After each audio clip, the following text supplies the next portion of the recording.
Halo Sobat MyTech Audio, welcome back.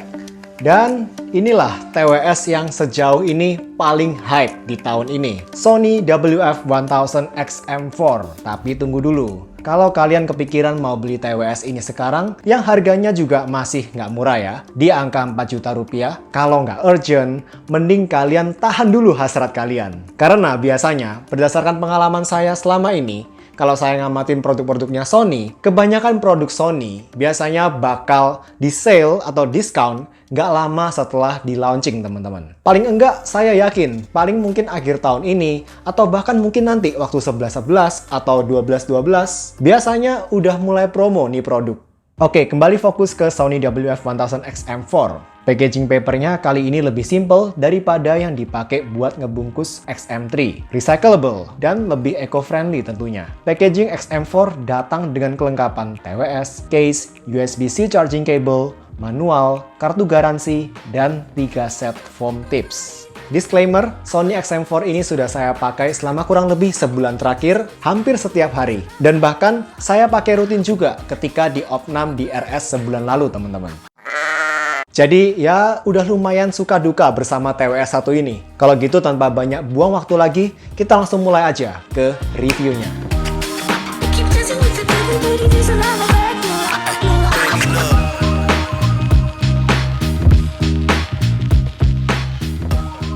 Dimulai dari aspek fisiknya dulu. Charging case Sony XM4 ini terlihat modern, minimalis. Lapisan matte coating ngebuat TWS ini cukup enak buat digenggam. Sama sekali nggak berasa licin kayak di Galaxy Buds Plus gitu misalkan, yang terkesan plastiki dan rentan banget berasa licin. Tapi senyaman-nyamannya coating case XM4, saya harus akui, material di case Sony XM3 seri pendahulunya agak berasa lebih premium. Tapi case XM4 tetap aja berasa lebih simple dan gak bakal makan tempat banyak ketika dikantongin.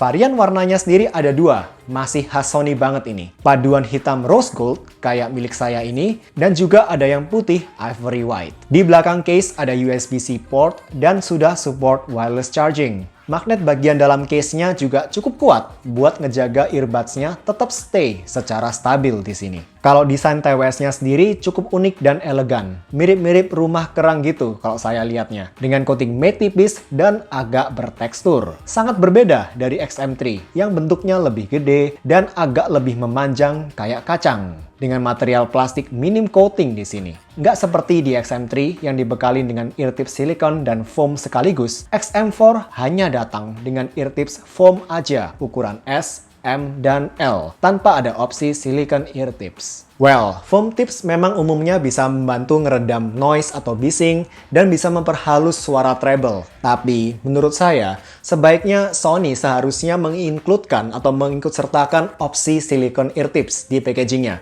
Terutama untuk harga 4 juta, teman-teman. Dan juga terutama karena setahu saya, selalu ada orang-orang yang nggak begitu nyaman pakai foam tips. Karena gimana ya, secara fisik itu foam itu bakal masuk ke telinga banget. Dan untuk orang-orang tertentu, bisa cepet bikin telinga mereka capek ketika dipakai dalam waktu yang lama. Terutama saat sambil pakai masker seperti masa-masa sekarang, teman-teman.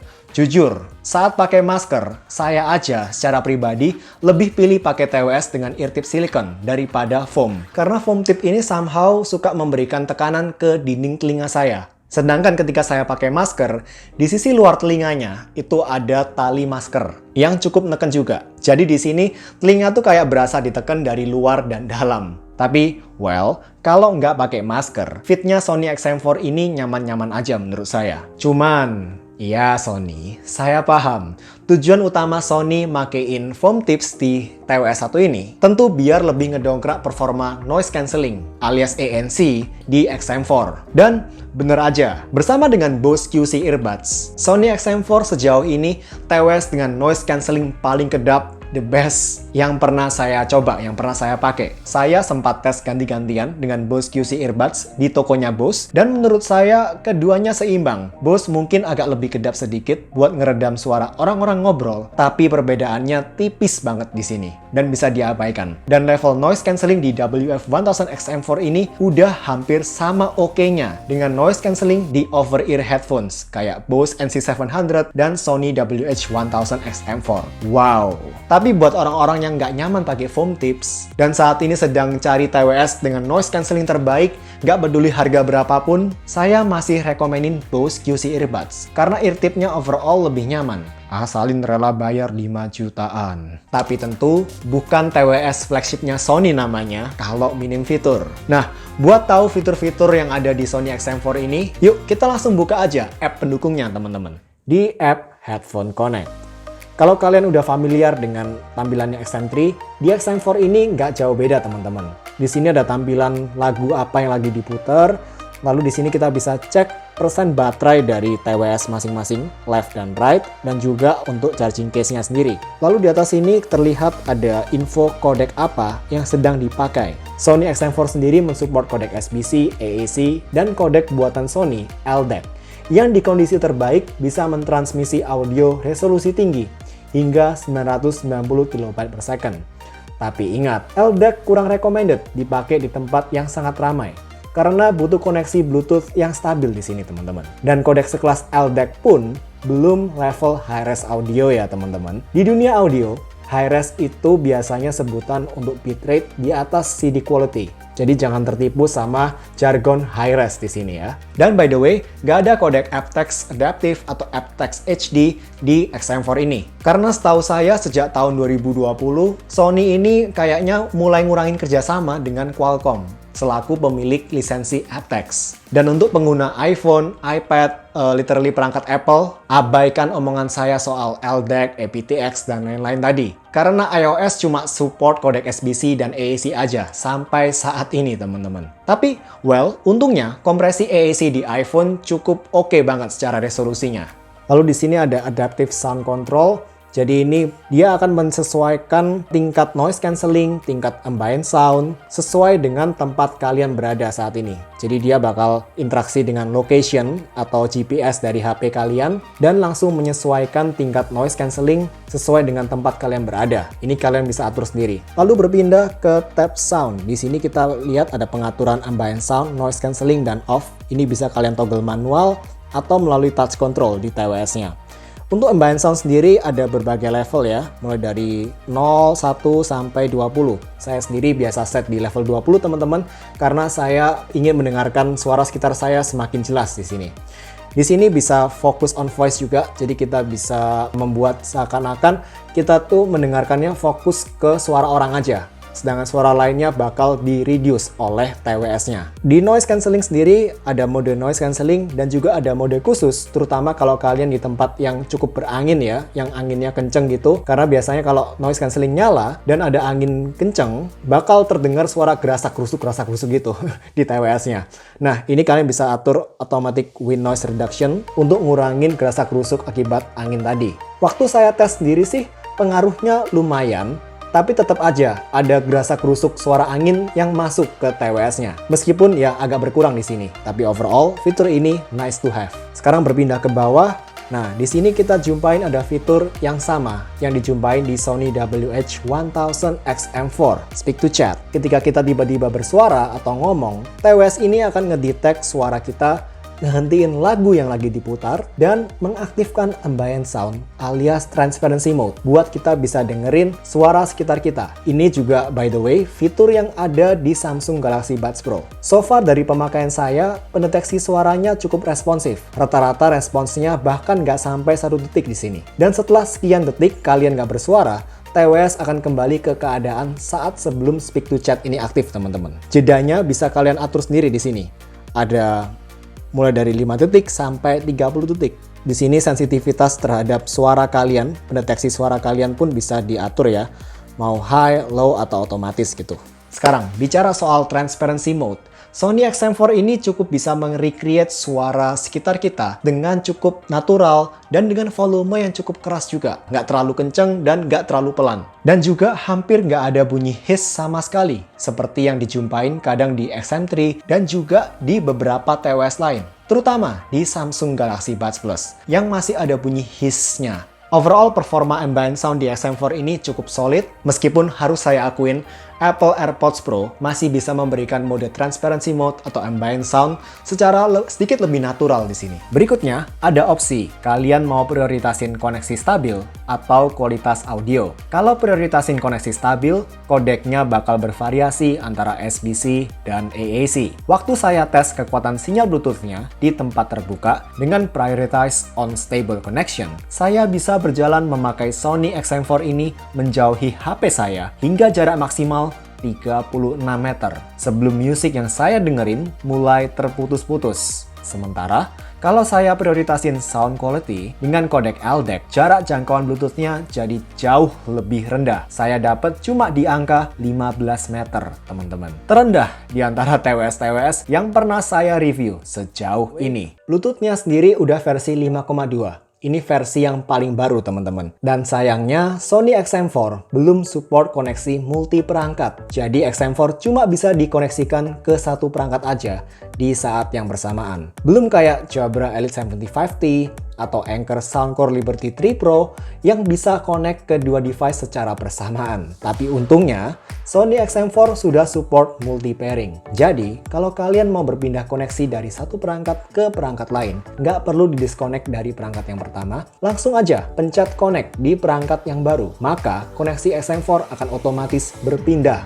ke perangkat yang baru ini. XM4 juga bisa kita pakai salah satu aja, mau earbud yang kanan atau earbud yang kiri doang, teman-teman. Lalu di sini ada DSI Extreme, bisa kalian off-in atau on.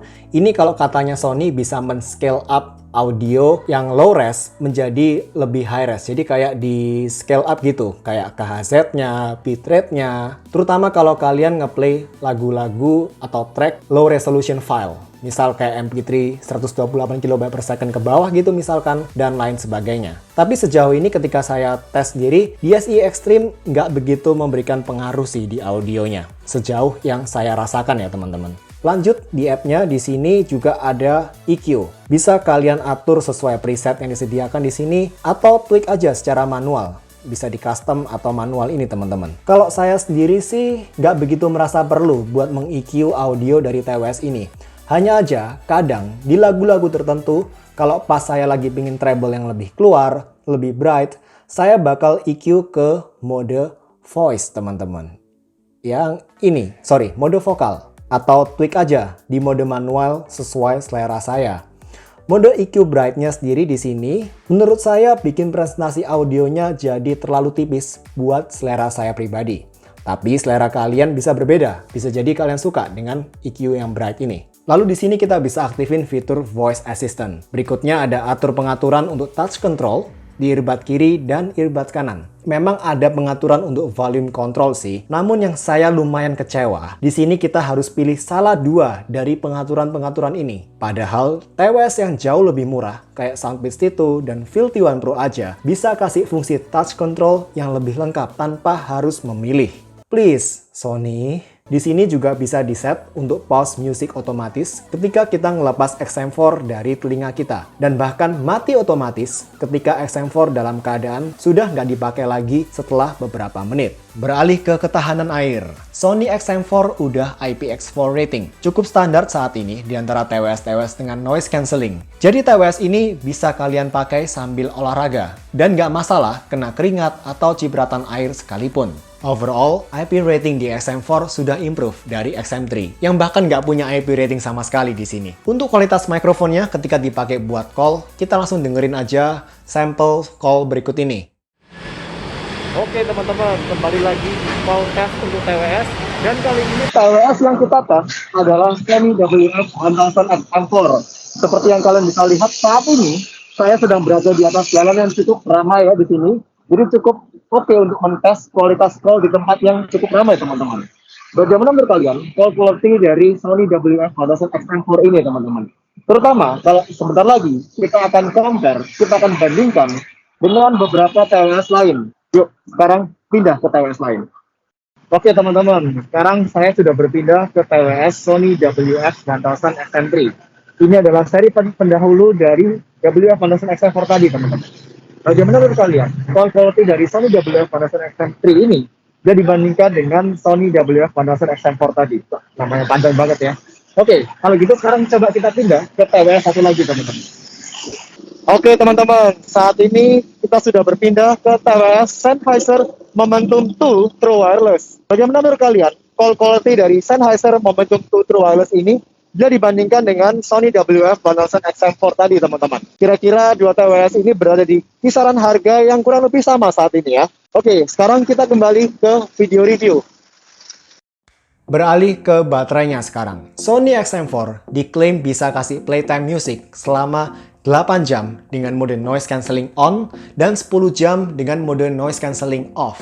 Tapi di sini masalahnya Sony nggak bilang apakah 8 jam sama 10 jam ini tadi dalam keadaan pakai kodek LDAC atau enggak, atau dengan fitur speak to chat-nya aktif atau enggak. Maka, oleh karena XM4 ini punya segudang fitur yang tentunya juga berpengaruh ke ketahanan baterainya, saya pun ngetes ketahanan baterainya di berbagai kondisi, di volume 50% di sini. Baik, kondisi pertama, dengan ANC on, kodek LDAC aktif, dan DSI Extreme nyala juga. Jadi ini mode yang bisa dibilang paling audiophile ya, paling utamain audio banget, dan tentunya cukup menguras baterai. Di sini saya dapat hasil 5 jam 36 menit. Kondisi kedua, ANC masih aktif, tapi kali ini kodeknya saya pindah ke AAC. Dan DSI Extreme-nya saya off-in juga. Dan ini konfigurasi yang di atas kertas bisa bikin baterai lebih hemat. Dan bener aja, XM4 bisa bertahan selama 10 jam 10 menit di kondisi ini teman-teman. Wow, hampir 2 kali lebih lama. Hal ini juga sekaligus menunjukkan bagaimana kodek LDAC dan fitur DSI Extreme sangat menguras baterai, teman-teman. Kondisi ketiga, ANC off, tapi LDAC dan DSI Extreme-nya on. Ini kalau saya ngelihatnya buat orang-orang yang ngutamain sound quality, tapi berada di kondisi atau lingkungan yang nggak begitu ramai. Sehingga passive noise isolation di TWS ini aja udah cukup. Dan by the way, passive isolation di TWS ini udah oke banget menurut saya. Berkat foam tipsnya di sini. Di kondisi ini, saya dapat hasil 9 jam 30 menit. Dan beralih ke kondisi keempat sekarang. Kondisi yang menurut saya paling menghemat baterai. Kodeknya di set ke AAC, noise cancellingnya off, dan DSI Extreme-nya off juga. Di kondisi ini, XM4 bisa bertahan selama 16 jam 28 menit. Crazy!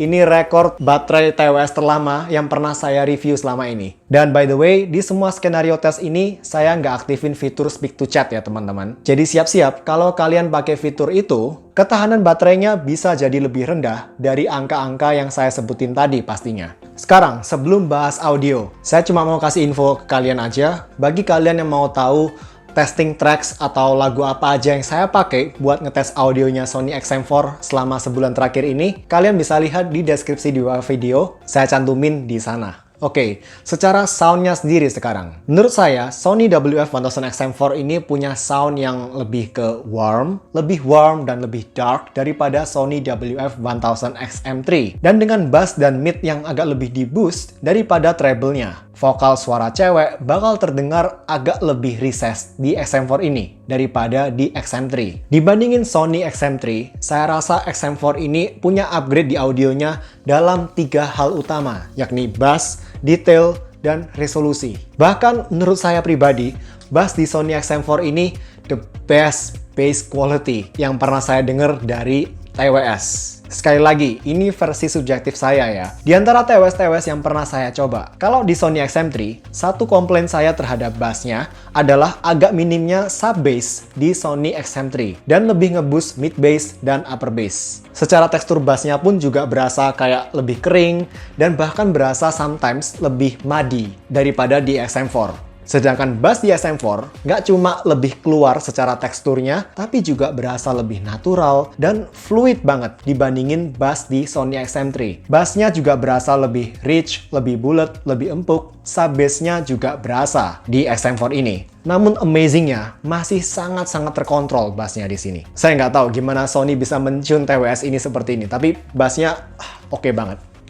Sedangkan Sennheiser Momentum 2 punya bass yang cukup berbobot dan memboost sub bass. Lebih berbobot daripada bass di Sony XM3, namun tetap aja, bass di Sennheiser Momentum 2 relatif berasa lebih kering dan gak seempuk bassnya Sony XM4 yang lebih lembut di sini. Jadi ini soal selera aja teman-teman. Dan tanpa di EQ, XM4 overall lebih warm dan lebih bassy daripada Sennheiser. Lalu secara resolusi dan detail, XM4 ini menurut saya juga berasa upgrade dari Sony XM3. Mungkin selain karena tuningan, juga berkat support LDAC di sini. Daripada XM3 yang hanya support SBC AAC. Apalagi kalau kalian pakai Android. Compression AAC di Android nggak akan sebagus di perangkat iOS atau Apple. Sampai saat ini paling enggak. Dan improvement dengan LDAC ini cukup berasa buat saya pribadi. Karena saya pengguna Android di sini dan mencoba sendiri, XM4 dengan kodek LDAC berasa lebih punya fidelity dengan resolusi yang improve banget menurut saya daripada XM3 dengan kodek AAC-nya.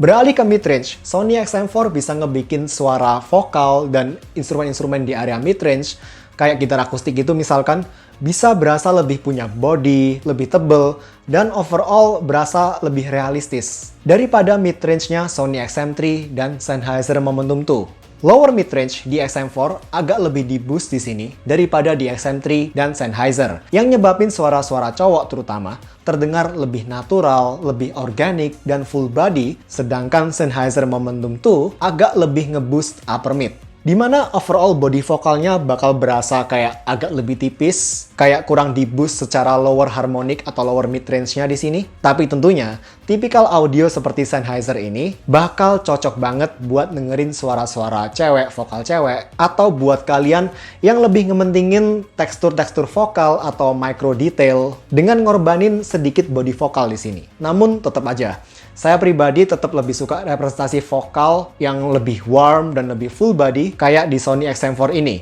daripada yang cold dan agak lebih tipis kayak di Sennheiser Momentum 2. Tapi sekali lagi, ini soal selera ya teman-teman. Dan mind you, secara detail dan tekstur vokal, Sony XM4 masih oke banget menurut saya. Cuma kalah dikit aja dari Sennheiser. Sekarang, bicara soal treble. Sony XM4, meskipun bisa kasih treble dengan resolusi yang oke banget menurut saya untuk ukuran TWS, tapi saya yakin buat kalian yang kebiasa pakai perangkat audio yang dengan treble yang bright dan detail, pasti pengen cepet-cepet nge-EQ TWS Sony 1 ini deh. Karena treble di XM4 memang nggak semencolok bassnya. Di sisi lain, Sennheiser Momentum 2 dan bahkan Sony WF-1000 XM3 bisa kasih treble yang lebih keluar dan lebih bright dengan detail yang oke banget, terutama Sennheiser Momentum 2. Namun menariknya, meskipun sparkle, airy, dan lega, treble di Sennheiser nggak pernah sampai bikin telinga saya cepet capek. Dan overall relatif aman dari sibilance juga.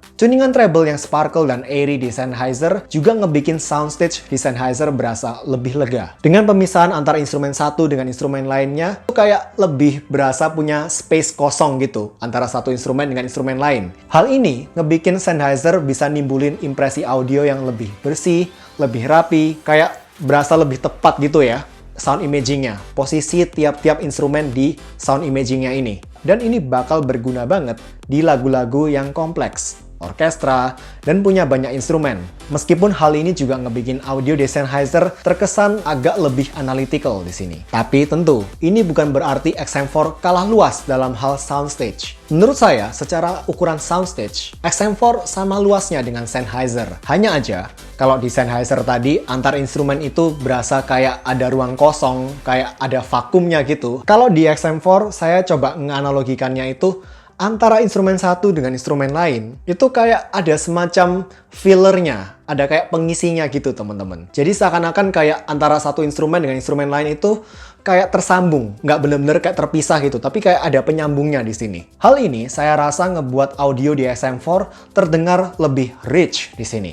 Dan antar instrumennya ini berasa kayak lebih ngeblend secara harmonis. Nggak jarang di Sennheiser, saya malah merasa di beberapa lagu audionya terlalu bersih gitu ya. Dan juga agak terlalu tipis, lalu ditambah lagi dengan pemisahan instrumen yang sangat precise di sini, yang justru malah nyebabin saya sering kali kurang dapet dengan sisi emosional dari musiknya. Dan malah jadi salfok buat ngeanalisa musiknya. Oh, gitar akustik di sana, oh piano di situ, oh vokal di sini, oh drum di sana tuh. Secara subjektif saya pribadi, untuk long listening session antara Sennheiser Momentum 2 versus Sony XM4, demi rasa enjoyment musik saya pribadi dan demi audio yang lebih tebel, lebih full body di sini, saya akan lebih pilih Sony XM4 daripada Sennheiser Momentum 2. Ini juga karena saya cukup suka dengerin lagu-lagu country dan lagu-lagu rock dengan vokalis cowok. Sennheiser di sisi lain cocok banget buat lagu-lagu classical, musical theater, instrumental, audiophiles recordings gitu, rekaman-rekaman audiophile, jazz, dan juga kalau kalian mau lebih ngerasain sensasi jarak antar instrumen secara lebih real di sini, seperti di studionya langsung. Sedangkan untuk genre-genre classical, instrumental, Sony XM4 saya rasa udah terlalu warm dan harus di EQ terlebih dahulu. Sementara dengan EQ off, menurut saya XM4 paling cocok buat dipakai dengerin lagu-lagu kayak country dengan vokalis cowok, dimana di sini suara cowok dan juga suara gitar akustik jadi berasa banget bodinya, lebih natural, lebih organik, dan juga overall cocok buat modern music seperti EDM, R&B, hip hop, pop, dan bahkan rock gitu. Kalau kalian suka suara bass drum, di XM4 bakal terdengar detail banget. Tapi cukup. Overall, untuk mayoritas orang yang nggak begitu rewel dengan audio, dua TWS ini mah masih TWS yang all-rounder kok. Dengan kualitas technical dan tonality audio yang top notch untuk ukuran TWS. Overall, dua TWS top dengan karakternya masing-masing. Yang satu agak lebih clean, lebih analytical, sedangkan yang satunya lagi lebih musical bisa dibilang, dengan audio yang lebih punya body di sini. Dan kembali lagi, tergantung selera musik dan preferensi masing-masing individu, teman-teman. Oke teman-teman, so far the hype is real. Sony XM4 dengan segala fitur, audio, dan top class noise cancelling, saya rasa memang upgrade yang massive banget dari Sony XM3. Ini pengakuan langsung loh dari pengguna Sony XM3 selama hampir 2 tahun terakhir ini. Ya, saya tahu sih harganya masih mahal banget, masih di angka hampir 4 jutaan. Namun menurut saya, kalau nanti harganya udah turun di bawah 3,5 juta atau bahkan nanti udah di angka 3 jutaan, XM4 ini layak banget buat dibeli menurut saya. Terutama kalau kalian memang mau TWS dengan the best noise cancelling saat ini. Dengan baterai tahan lama, tanpa harus gelontorin duit sampai 5 jutaan buat beli Bose QC earbuds gitu misalkan, yang secara fitur juga lebih miskin daripada di XM4. Sementara Sennheiser jadi alternatif brand besar lain di harga 4 jutaan ini, kalau kalian memang lebih cocok dengan audio agak V-shape-nya Sennheiser. Oke teman-teman, itu dulu aja yang bisa saya sampaikan di video tentang XM4 kali ini. Semoga bisa membantu jadi pertimbangan, khususnya buat kalian yang memang saat ini sedang menimbang-nimbang untuk membeli Sony XM4 ini. See you di video berikutnya. Bye guys, take care.